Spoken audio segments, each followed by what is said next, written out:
जैसे कोई गिलास है,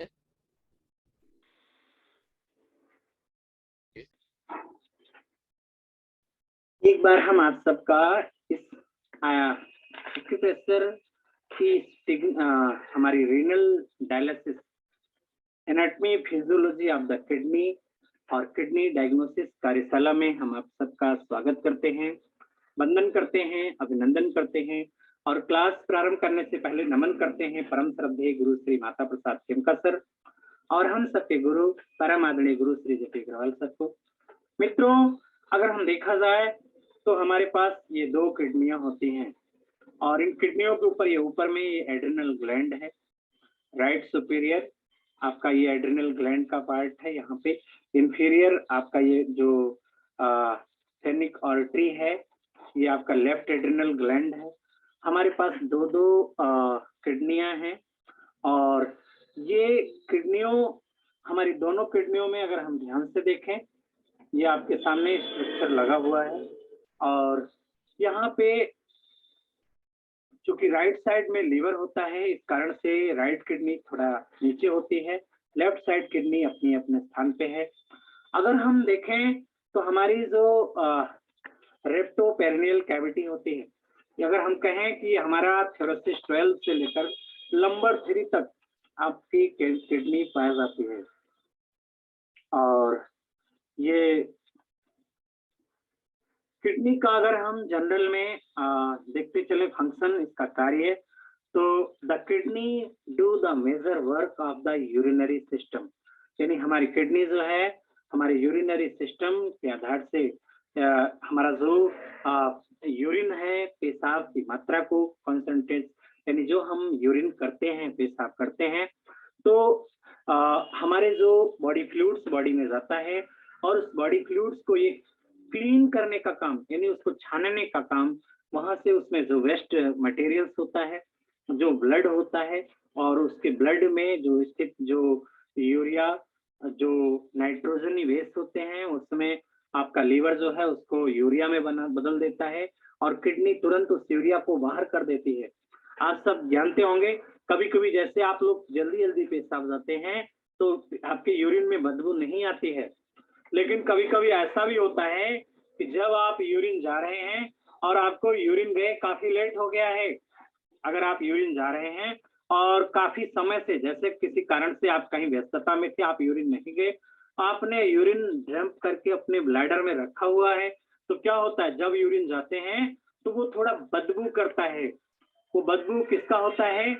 अगर आप ध्यान दें तो, चूंकि अमोनिया सर, अमोनिया का, बिल्कुल वो बदबू होती है अमोनिया की, बिल्कुल। और अमोनिया, चूंकि अमोनिया को यूरिक एसिड में बदलने का काम, यूरिया में बदलने का काम चूंकि लीवर करता है, लीवर ने वहां बदला था, लेकिन वही अमोनिया जब आपके जो यूरिया थी किडनी में, किडनी ने फिल्टर करके यूरिया को तुरंत ब्लैडर में डाल दिया। अब वो ब्लैडर में आपकी यूरिया आ तो गई, अब वो ब्लैडर में आपकी यूरिया आ गई, लेकिन हमें किसी कारण से हम उसको यूरिन पास आउट नहीं किए, बहुत समय तक हमने उसको रखा और क्या होता है फिर हम जब देर से जब जाते हैं यूरिन पास आउट करने के लिए, क्योंकि यूरिया दोबारा से अमोनिया में चेंज हो जाती है, जिसके कारण हमें जो है बदबू आती है। जब कभी कभी कोई कई स्थान पे एक ही जगह कोई बाथरूम जाता है, किसी दीवार पे, किसी का जो है किसी जो है सार्वजनिक जो टॉयलेट होते हैं वहां पर जाता है, तो वहां पे उस अमोनिया की बदबू आप सबको आती है। अब हम आपको उस बदबू के आधार से भी किडनी फेलियर को बताना चाहेंगे आगे चल करके। जैसे मान लीजिए अगर किसी को यूरिन के साथ प्रोटीन जा रहा है,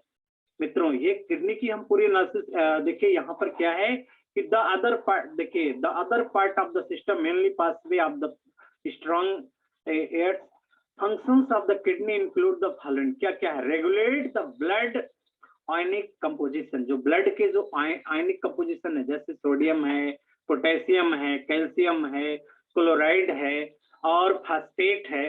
ये जो हमारे ये आयन है, हमारे ब्लड में जो आयन है, इनको ये क्या करती है, बैलेंसिंग करने का काम करती है, रेगुलेट करने का काम करती है। यानी हमारी बॉडी में सोडियम लेवल, अगर आपका सोडियम लेवल बढ़ रहा है तो आपको क्या होगा, अगर सोडियम कम हो जाता है तो भी पैरालिसिस का संभावना होती है सोडियम की कमी से। ठीक है। हमारी बॉडी का पोटेशियम अगर हमारे शरीर के लिए कमी है तो भी हमारे लिए दिक्कत है। फिर इसके बाद कैल्शियम भी कम हो रहा है, ऑस्टियोपोरोसिस हो रहा है, क्लोराइड आयन है, पोटेशियम फास्फेट आयन है। तो हमारे बॉडी के जो आयन होते हैं, जो हमारी बॉडी के आयन होते हैं, उनको ये बैलेंस करने का काम करती है हमारी किडनी। ठीक है। अगर आपके शरीर में आयन इम्बैलेंस हुआ, जैसे हम कहें अगर ये आयन जो होते हैं इसके कारण हमारा प्रोटीन एब्जॉर्ब होता है। अगर आपका प्रोटीन एब्जॉर्ब होना कम हो जाएगा, प्रोटीन डेफिशिएंसी होगी, तो क्या होगा, हमारे शरीर में स्वैलन आने लगेंगे। अगर आपका प्रोटीन की कमी रहेगी तो आपके आयन कम रहेंगे, सोडियम आयन कम रहा तो आपका क्या होगा, ब्लड रिटेंशन करेगा और वो ब्लड जाके, जैसे आपका ब्लड क्या हो जाएगा, पतला हो जाएगा। अगर हमारा प्रोटीन बाहर चला जा रहा है ब्लड से, तो ब्लड क्या हुआ, किसी को पेशाब करने जाता है, यूरिन करने जा रहा है और उससे प्रोटीन निकल रहा है। अक्सर आप लोग देखते हो डॉक्टर जांच देता है, कहता प्रोटीन जा रहा है। अगर आपका प्रोटीन यूरिन के साथ जा रहा है, अगर आपका यूरिन के साथ प्रोटीन जा रहा है, तो किडनी का काम क्या है, रेगुलेट करता है हमारे ब्लड के पीएच लेवल को। अगर वहां पे प्रोटीन बाहर जा रहा है तो होता क्या, धीरे धीरे प्रोटीन डेफिशिएंसी हो जाएगी। अब ब्लड में जब प्रोटीन की कमी हो जाएगी तो क्या होगा, ब्लड की डेंसिटी प्रभावित होगी, ब्लड जो गाढ़ा था वो हो जाएगा पतला। अब जब वो पतला हो गया तो उसमें से ब्लड जो है आपके जब स्किन के नीचे जाता है तो वो वहां से ब्लड है जो रिपोर्ट देखेंगे तो टोटल ब्लड में प्रोटीन या एल्बुमिन कम है, एल्बुमिन भी जा रहा है, एल्बुमिन कम है, तो क्या हुआ, आपका एल्बुमिन जा रहा है, प्रोटीन जा रहा है, तो आपका ब्लड पतला हो गया। तो लीक करता है ब्लड जो है वो, स्प्लीन का काम है, होल्डिंग पावर देती है बॉडी को। हमारा जो स्प्लीन होता है वो क्या करता है, स्प्लीन कंट्रोल करता है ब्लड को। अगर स्प्लीन वहां पे कमजोर होगा, क्योंकि जब प्रोटीन जा रहा है, एल्बुमिन जा रहा है, तो स्प्लीन डेफिशिएंट होगा, फूड की आपकी बॉडी में कम होगी और फिर क्या होगा, स्प्लीन वहां होल्डिंग पावर कम हो जाएगी और जब होल्डिंग पावर कम होगी तो वो ब्लड जो पतला है वो आपके स्किन में बाहर आ जाता है, कैपिलरीज से वो बाहर आ जाता है, फ्लूइड बाहर आ गया और फ्लूइड बाहर आने के बाद क्या होगा, आपकी त्वचा में सूजन आने लगती है। सबसे पहले सूजन पैरों से शुरू होती है। अगर किसी का शरीर हेल्दी बॉडी जैसे हम हैं, आप हैं, लेकिन फिर भी अगर बैठे हैं और बैठे बैठे पैरों में सूजन आ जा रही है, तो एक संकेत दे रहा है कि आने वाले समय में हम किडनी फेल्योर की ओर जा रहे हैं। हमको आपको सावधान होने की जरूरत है मित्रों। ऐसे में हमको केएफटी यानी किडनी फंक्शन टेस्ट करवाना चाहिए। अगर आप ऐसे में किडनी फंक्शन टेस्ट कराते हो तो हो, या आपको एलएफटी कराते हो, लीवर फंक्शन टेस्ट कराते हो, तो आपको वहां पर देखना होगा कि आपका urea, uric acid, creatinine level कितना जा रहा है, आपका किडनी का फंक्शन क्या है, या आपका जीएफआर कराते हो तो आपकी वो जो केमिकल रिपोर्ट आएगी, क्योंकि मैं ये जो हमारी क्लास है ये एनाटॉमी फिजियोलॉजी बेस्ड रहेगी। आपका जो पैथोजेनिक रिपोर्ट आ रही है, आजकल जो लोग बैठे हुए हैं कुछ ना हो फिर भी कुछ निकाल देते हैं, तो उसमें आपको हम बताएंगे पैथोलॉजी रिपोर्ट भी कितने परसेंट तक आपकी सही आ रही है। आप लोग जो जुड़े हुए मित्रों, इसमें हम आपको बताएंगे भविष्य में कि हमारी पैथोलॉजिकल रिपोर्ट कितने स्तर तक सही जा रही है। ठीक है। अगर आपका बॉडी में टॉक्सिन रेगुलेट नहीं हो रहा है, आपका ब्लड वॉल्यूम यानी किडनी जो है हमारे शरीर में, जो हम कहेंगे ब्लड वॉल्यूम में क्या होता है, जो यूरिक एक आपका जो एक हार्मोन्स होता है ब्लड वॉल्यूम के लिए, मुझे वो इरिथ्रोपोइटिन हार्मोन्स, बिल्कुल किडनी में इरिथ्रोपोइटिन हार्मोन्स होता है और वो क्या करता है, वो आरबीसी जो बनता है, जो हेमोपोइटिक फैक्टर जो होता है जिसमें आपका जो आयरन बनते हैं, ब्लड बनता है, आरबीसी जो बनते हैं, अगर आपका हेमोपोइटिक फैक्टर नहीं होगा तो वो आपके ब्लड में आयरन डेफिशिएंसी एनीमिया हो जाती है। तो हमारे शरीर में ब्लड का जो स्तर है, अगर किडनी में कहीं से आपको अगर ये ब्लड को रेगुलेट नहीं कर रही है तो आपका धीरे धीरे क्या होगा, ब्लड वॉल्यूम इसमें अगर रेगुलेट नहीं हो रहा है तो बॉडी में यूरिया बढ़ेगा और यूरिया ब्लड में इंक्रीज कर रहा है तो आपके शरीर में आपका सबसे पहले ब्लड प्रेशर बढ़ेगा। अगर किसी को ब्लड प्रेशर है, बीपी है, हम आपको बताएंगे जब हम डायलिसिस वाली प्रक्रिया पढ़ाएंगे तो हम बताएंगे किसी को बीपी बढ़ा हुआ है, किसी को शुगर है, तो उसका first stage of the kidney failure की ओर जा रहा है। अगर हम वहां पर भी दिखाएंगे कि किसी का बीपी बढ़ा है, किसी का शुगर बढ़ा है, तो किस प्रकार से वो जा रहा है। किसी का ब्लड लिखा है regulate the blood pressure, kidney क्या करती है, आपके ब्लड प्रेशर को वहां पे एक रेनिन नामक एंजाइम होता है उसको सीक्रेट करती है और रेनिन जो है वो एक्टिवेट करता है, वहां पे एक एंटीजन लाता है जो एल्डोस्टेरोन है वो उसके पाथवे में, जहां भी ब्लड आपका जा रहा है वो किसके पाथवे में इंक्रीज करेगा, रेनिन को, और जो इंक्रीज हुआ वहां पे रेनिन, तो वो ब्लड प्रेशर को मेंटेन करके रखता है। अगर आपका बीपी बढ़ रहा है तो कहीं ना कहीं रेनिन, देखो आपने किडनी के जरिए, हम लोग कहते थे बीपी बढ़ रहा है, किडनी अन डेफिशिएंसी का प्रोटोकॉल देते थे, या किडनी इन डेफिशिएंसी, किडनी के कारण भी बीपी बढ़ता है, किडनी यांग में भी बढ़ता है, ठीक है, या empty, kidney with empty heat है तो भी बीपी बढ़ता है। तो हम लोग जो अब तक पढ़ते थे उसका कारण क्या था मित्रों, कि जो हमारा किडनी जो है सीक्रेट करती है एंजाइम रेनिन, ये रेनिन एंजाइम जो है एक प्रकार से रेनिन एंटीजन जो एल्डोस्टेरोन होता है उसके पाथवे में इंक्रीज करता है, और रेनिन के काजेज ही इंक्रीज होता है ब्लड प्रेशर। अगर आपका रेनिन डिस्टर्ब है तो आपका बीपी बढ़ता रहेगा, ठीक है। और हमारे शरीर का ऑस्मोटिक प्रेशर जो होता है, ऑस्मोटिक प्रेशर को कहते हैं मित्रों, जैसे हमारा हाथ है, जैसे हमारा हाथ है, इस हाथ में अंदर से जो है ये त्वचा है, त्वचा के अंदर एक जो वॉल है, त्वचा के अंदर क्या होती है, एक वॉल होती है, वॉल के अंदर एक ब्लड होता है, उसको लिक्विड होता है जिसको बोलते हैं आपका जो सेल के अंदर है सेलुलर फ्लूइड, उसको कोशिका द्रव्य बोला जाता है। और उस कोशिका द्रव्य के बाद उसका केंद्रक होता है, केंद्रक के अंदर भी एक द्रव्य होता है जिसको साइटोप्लाज्म बोला जाता है, न्यूक्लियस द्रव्य साइटोप्लाज्म। तो हमारे केंद्रक के अंदर भी एक द्रव्य है और उसके बाहर भी एक द्रव्य है, और दोनों अपने स्थान पे यथासंभव हैं। जैसे ब्रेन में देखो, ब्रेन के अंदर एक सीएफएस सेरेब्रो स्पाइनल फ्लूइड है, वहां पर भी व्हाइट मैटर और ग्रे मैटर है। अगर आप देखोगे हार्ट में तो पेरिटोनियम है, पेरिकार्डियम में, और पेरिकार्डियम है हार्ट के ऊपर कवरिंग, उसके बीच में मायोकार्डियम, एंडोकार्डियम, कई सारी लेयर हैं, और इन लेयर्स के बीच में एक फ्लूइड होता है, और वो फ्लूइड अपने स्थान पे बना हुआ है। कोशिका में रहने वाला द्रव्य अपने स्थान पर बना हुआ है, स्टमक में रहने वाला द्रव्य अपने स्थान पे बना हुआ है, सब अपने जगह मेंटेन है, और उनको मेंटेन करता है ऑस्मोटिक प्रेशर। अगर हमारा ऑस्मोटिक प्रेशर गड़बड़ हुआ, अगर हमारी बॉडी का ऑस्मोटिक प्रेशर गड़बड़ हुआ, जिसमें आईजीए टेस्ट करवाते हैं लोग, आईजीजी आईजीए, ये आपका टेस्ट होता है, और उसमें पता चलता है कितना हमारा प्रेशर जा रहा है। अगर आपका ऑस्मोटिक प्रेशर गड़बड़ हुआ तो क्या होगा, वो लिक्विड, हमारी बॉडी का लिक्विड जो है, जैसे आप देखो घर में किशमिश होता है या चना होता है, उसको पानी में डाल दो तो फूल जाता है, पानी में डालो तो क्या होता है, उसका बाहर का जो दबाव होता है अंदर में कम है, तो कम दाब से जो है निम्न दाब से उच्च दाब की ओर चल पड़ता है,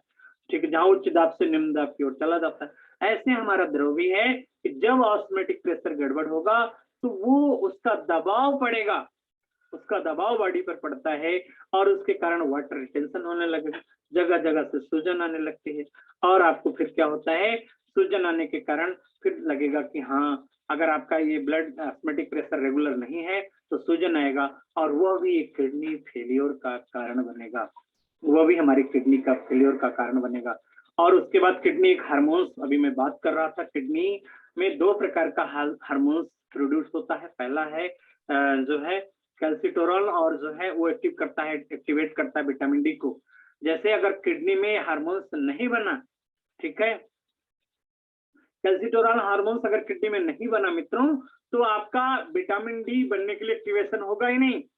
जो कैल्शियम ये होम्योस्टेसिस करता है, एरिथ्रोपोइटिन सिस्टम अभी मैं बता रहा था कि जिसमें RBC red blood cells produce होते हैं।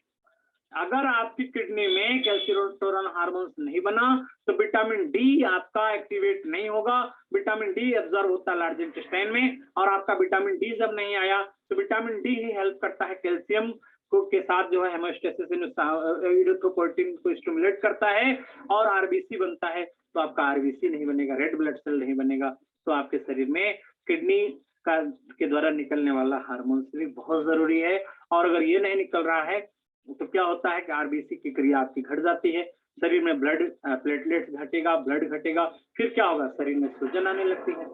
यानी किडनी जिसका डैमेज हो जाता है उसके शरीर में जब सूजन आने लगे, ब्लड डेफिशिएंसी होने लगती है, किडनी खराब होती है तो बीपी बढ़ जाता है। बीपी बढ़ने का कारण क्या हो गया, आप लोग जान गए होंगे कि ये हमारा ब्लड प्रेशर घट रहा है, क्योंकि किडनी अगर खराब है तो रेनिन एंजाइम आपका डिस्टर्ब होगा और आपका ब्लड प्रेशर बढ़ना शुरू हो जाएगा। रेनिन एंजाइम डिस्टर्ब हुआ और ब्लड प्रेशर बढ़ना शुरू हो गया। अगर आपका ऑस्मोटिक प्रेशर गड़बड़ हुआ तो शरीर में सूजन आने लगी, तो किडनी खराब है। ऑस्मोटिक प्रेशर बढ़ गया, बॉडी में सूजन आने लगा, हमारा ब्लड वॉल्यूम, आपका हीमोग्लोबिन कम होने लगता है, तो हमारा ब्लड वॉल्यूम कम हो रहा है, इसका मतलब हमारी किडनी डैमेज हो रही है। तो अगर आपको कैल्शियम विटामिन डी डेफिशिएंसी हो रही है, तो हो सकता है किडनी आपकी डिस्टर्ब हो। अगर आपका इरिथ्रोपोइटिन आपका कम हो रहा है, ब्लड आरबीसी कम हो रहा, हो सकता है किडनी आपकी डैमेज।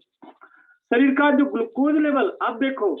हम लोग करते हैं बॉडी में, जब हम डायबिटीज की क्लास पढ़ाते हैं तो वहां हम बताते हैं कि अपर वैरायटी डायबिटीज को हम लंग्स और हार्ट से क्लियर करते हैं, मिडिल ऑर्डर को स्टमक और स्प्लीन से क्लियर करते हैं, और लोअर ऑर्डर डायबिटीज को हम लोग किससे करते हैं, रेगुलेट किडनी से करते हैं मित्रों। यानी हम डायबिटीज को भी 3 पार्ट में बांट देते हैं, जैसे टाइप 1 टाइप 2 है। तो टाइप 1 तो आपका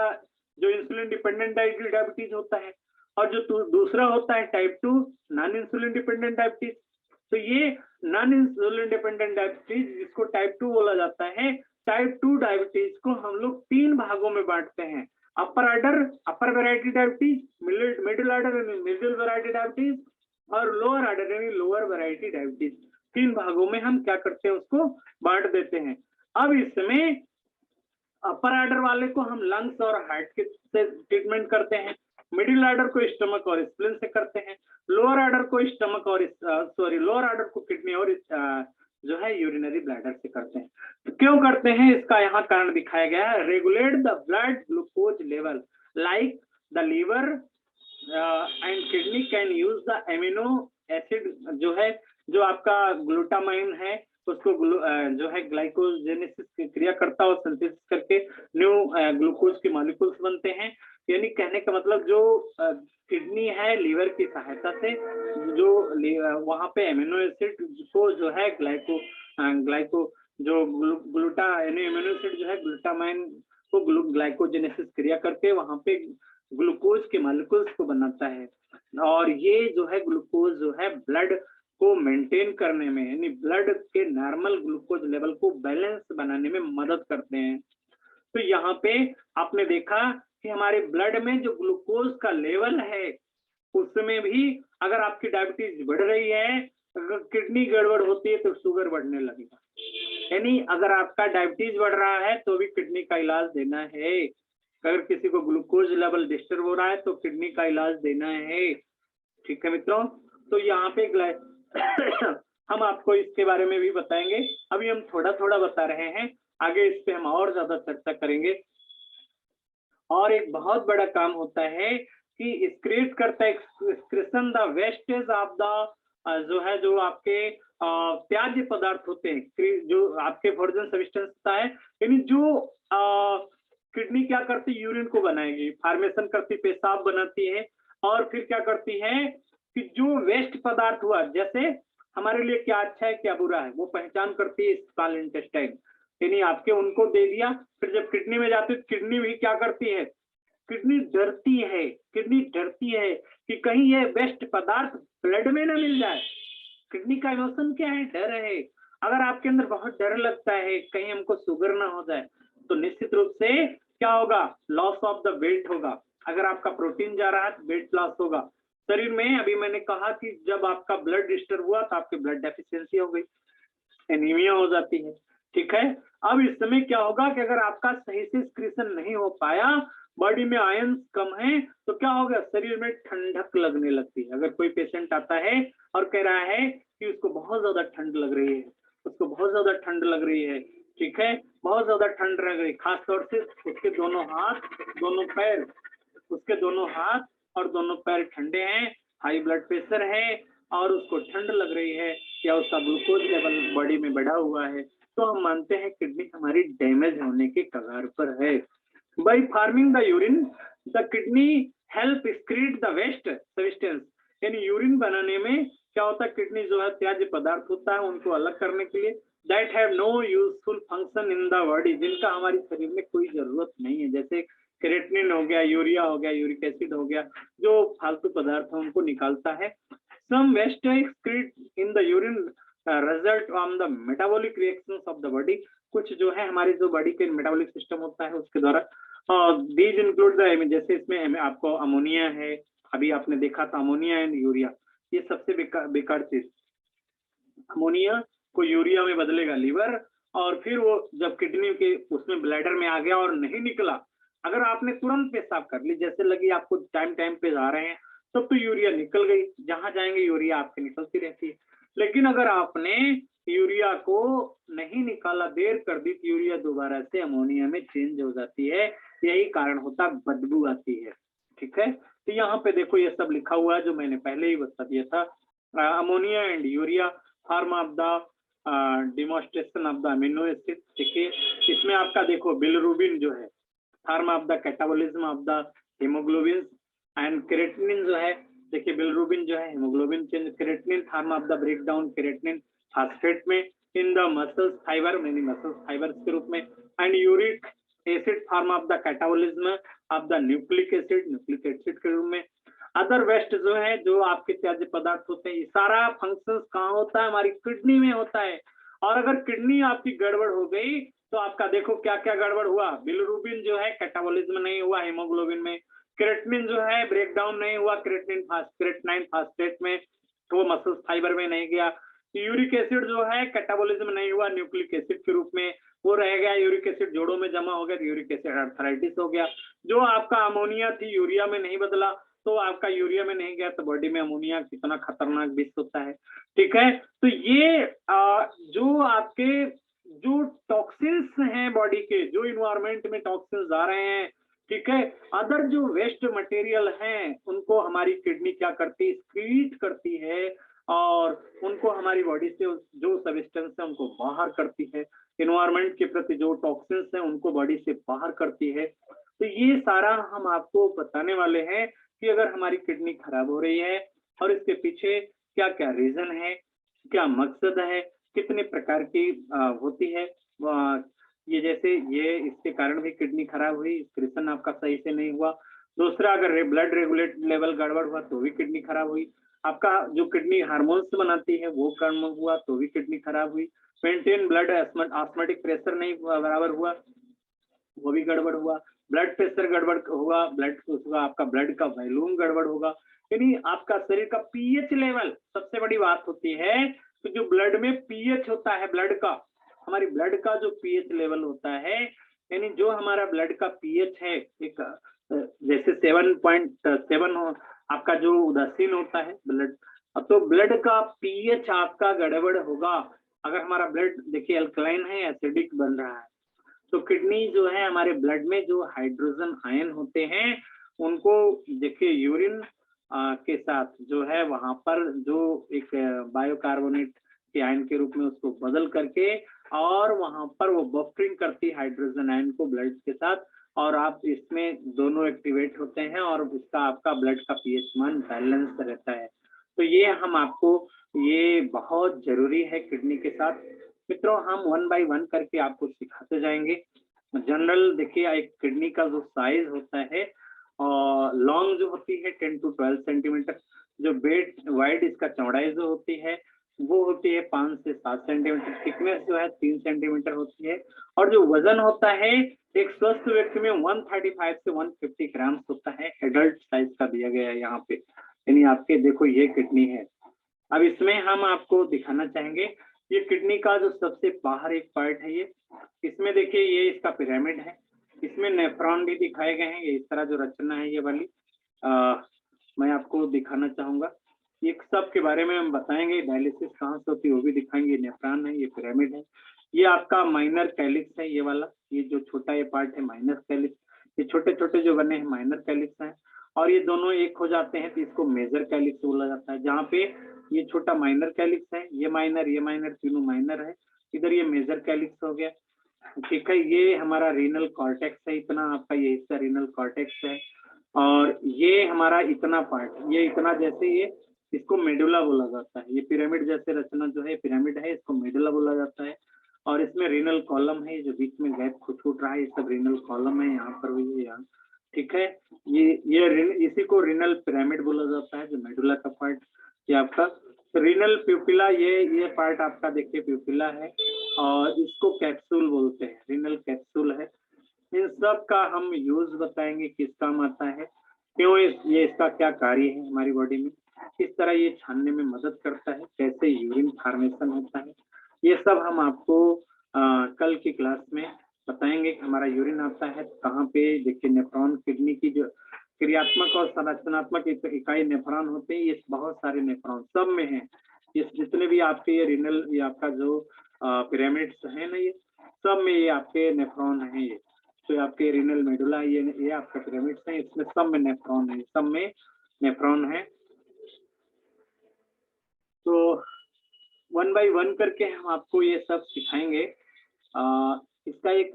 जो एक सेगमेंट जो है आपका, ये ग्राफ है, पाथवे है आपका ब्लड फ्लो का, कहाँ से ब्लड कैसे जा रहा है, किससे, रिनल आर्टरी है, रिनल वेन है, और कैसे कैसे कहाँ तक आपका ब्लड, देखिए कहाँ तक ब्लड आपका शुद्ध होता है, फिर कहाँ पे मिक्स होता है, और कहाँ पे ये डीऑक्सीजनेटेड ब्लड है। यहाँ पे इतना ये यहाँ से ये इतना, इसमें हम कल पढ़ाएंगे, ये सब डीऑक्सीजनेटेड ब्लड है। यहाँ पे कहाँ पे ऑक्सीजनेटेड है, इसमें कलर से दिखाया गया है, रेड कलर से, ग्रीन कलर से, और आपका ये वायलेट कलर से। कहाँ पे दोनों मिला जुला है, वहाँ वायलेट कलर का है। यहाँ पे नेफ्रॉन को अलग लाया इसमें, ये आपका जो ग्लोमेरुलस है नेफ्रॉन की इकाई, इसको मैं कल आपको सब पढ़ाऊंगा और इन सब के बारे में आपको बताने का प्रयास किया जाएगा, जिससे आपको ये पूरा हो जाए। ये देखिए अलग से बनाया गया है, ये कितना इसका बोमन संपुट, इसमें देखिए नेफ्रॉन की स्थिति, ये देखिए आपका ये नेफ्रॉन है, यहाँ पे ये बोमन संपुट जो ये है, ऐसे नेफ्रॉन आ रहा है, ये कई सारे नेफ्रॉन इसमें, ये भी नेफ्रॉन ही है, ठीक है। ये यहाँ पे नेफ्रॉन दिखाया गया है, देखो इस तरह से, इस तरह, और यहाँ पे इस तरह जो रचनाएं हैं, ये देखो, इसमें देखो, यहाँ से ध्यान से देखो,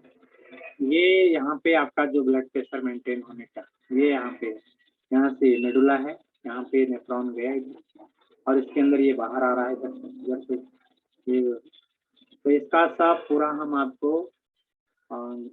आपको कल इसकी पूरी कार्यप्रणाली, नेफ्रॉन की क्रिया, ये देखिए यहाँ पे नेफ्रॉन कैसे एकदम से किडनी के अंदर, इसकी बहुत ही सुंदर व्यू है। ये सारी चीजें मित्रों हम आपके इसके पूरे प्रभाव को बताएंगे। कैसे डायलिसिस होता है, डायलिसिस कितने प्रकार का होता है, डायलिसिस कराना हमारे लिए, आपके लिए क्यों जरूरी है, हमें डायलिसिस क्यों करवाना या क्यों नहीं करवाना है, कब करवाना है, कब आवश्यकता है, और क्या एक्यूप्रेशर इसमें मदद करता है, अगर करता है तो कहाँ रिजल्ट है, रिजल्ट भी आपको हम बात करेंगे और आपसे हम करवाएंगे। मित्रों हम ये नहीं कहेंगे कि डायलिसिस एकदम से बंद करो,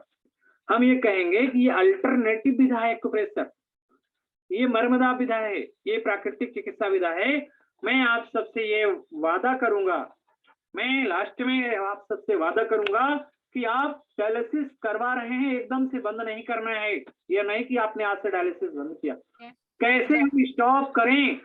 हम डायलिसिस को कैसे स्टॉप करें, हम ये आपको सिखाएंगे, how to stop the dialysis. तो हम आपको उस प्रक्रिया में ले जाएंगे और आपको जब हम ट्रीटमेंट बताना शुरू करेंगे कि आपका जीएफआर लेवल इतना आ रहा है, क्रिएटिनिन इतना बड़ा है, तो आपका फर्स्ट डायलिसिस, यानी आपको फर्स्ट लेवल पे है, आपको ये ट्रीटमेंट देना है। आपके पास पेशेंट आ रहा है, डायलिसिस करवाने वाला पेशेंट, उसका रिपोर्ट, जो ब्लड की रिपोर्ट है वो आप देखोगे और उस रिपोर्ट के आधार से बोलूंगा कि ये वाला प्रोटोकॉल आप लगाओ, आपका पेशेंट, वो आप प्रोटोकॉल लगाना शुरू करोगे। जब जाओगे क्रिएटिनिन लेवल घटता जाएगा, तो आपका देखो शुरू में क्या होगा, शुरू में आपकी मान लीजिए कोई हफ्ते में 3 बार डायलिसिस करा रहा है या महीने में करवा रहा है 2-3 बार, तो उसकी डायलिसिस की क्वांटिटी घटेगी। शुरू में उसकी जो डायलिसिस करवा रहा है, धीरे धीरे उसका जो है डे बाय डे दिनचर्या घटती जाएगी, नहीं डायलिसिस कराना कम होगा, क्रिएटिनिन लेवल बैलेंस होता जाएगा, जीएफआर उसका सही आता जाएगा। हम जीएफआर से ही चेक करते हैं किडनी फंक्शन के लिए, जीएफआर आपका बैलेंस होता जाएगा। और जैसे जैसे आपका जीएफआर पहले मान लीजिए 4th लेवल पे है, फिर 4th लेवल पे आया, फिर 3rd लेवल पे आया, फिर 2nd लेवल पे आया, 1st लेवल, डॉक्टर अपने आप बोल देगा कि नहीं आपको जरूरत नहीं है। हमारे कई सारे साथी जिसमें संट लगा हुआ था, फिस्टुला बना हुआ था, और उन्होंने बंद करके रखा है, डायलिसिस नहीं। हम ये नहीं कहेंगे, जो भी पेशेंट मेरे साथ जुड़ रहे हैं, कई सारे लोग हमारे साथ पेशेंट हैं जुड़े हुए हैं, मैं आप सबसे भी निवेदन करूंगा कि अभी एकदम से क्लास पढ़ने के बाद आपको एकदम से डायलिसिस करवाना बंद नहीं करना है। आप वन बाय वन करके हमारे ट्रीटमेंट को जो हम स्टेप देंगे, उस स्टेप को फॉलो करना है और जैसे-जैसे आप फॉलो करते जाएँगे, आपका क्रिएटिनिन लेवल बैलेंस आता जाएगा, आपका जीएफआर चेक कराते जाएँगे, वो बैलेंस आता जाएगा। आपकी डायलिसिस खुद ब खुद डॉक्टर बंद करेगा, आप नहीं बंद करोगे। फिर बोलेगा, "ये जो फिस्टुला लगा है, क्या करें?" तो आप बोलोगे ठीक है अभी 1 आध साल देख लेते हैं। मैं भी बोलता हूँ 1 आध साल आपको, क्योंकि इसके बाद 1 साल तक हमारा ट्रीटमेंट लेवल चलता है। बाद में आपका वो साल भर के बाद पेशेंट का ट्रीटमेंट खत्म हो जाता है और आपको अपने लीवर को, किडनी को, यानी डाइजेस्टिव थ्रू को, चूँकि जो भी किडनी में वेस्ट मटेरियल आ रहा है, चाहे वो क्रिएटिनिन हो गया, यूरिया हो गया, यूरिक एसिड हो गया, सब किसके थ्रू आता है? By liver. तो मित्रों ये सारी क्लास आपको मिलने वाली है। आप सब हमारे साथ जुड़े, मुझे बहुत अच्छा लगा और जो लोगों को जोड़िए, हमने ये ₹300 वैसे इसको फ्री क्लास माना जाता है। ₹300 का मतलब फ्री है। किसी भी डॉक्टर की भी फीस से बहुत कम है ₹300। आप जब जाओगे तो इतने कम पैसे में आपको इतनी बड़ी चीज़ मिलने वाली है, तो मैं कहूँगा सबको दो। ज़्यादा से ज़्यादा लोगों को दो। मैं आप सबको ये सादर आमंत्रित करता हूँ, सादर अनुरोध करता हूँ, आप सबसे निवेदन करता हूँ, इस कार्यशाला को लोगों के पास तक पहुँचाने का प्रयास करें। हमने बहुत कम फीस इसलिए रखी है कि एक बहुत बड़ी चिकित्सा विधा आपको मिल जाए। तो बहुत-बहुत धन्यवाद मित्रों, बहुत-बहुत प्रणाम। आप सब हमारे साथ जुड़े और हमारा सहयोग दिया। मैं आप सबको साधुवाद देता हूँ, नमस्ते करता हूँ, प्रणाम करता हूँ और हमारी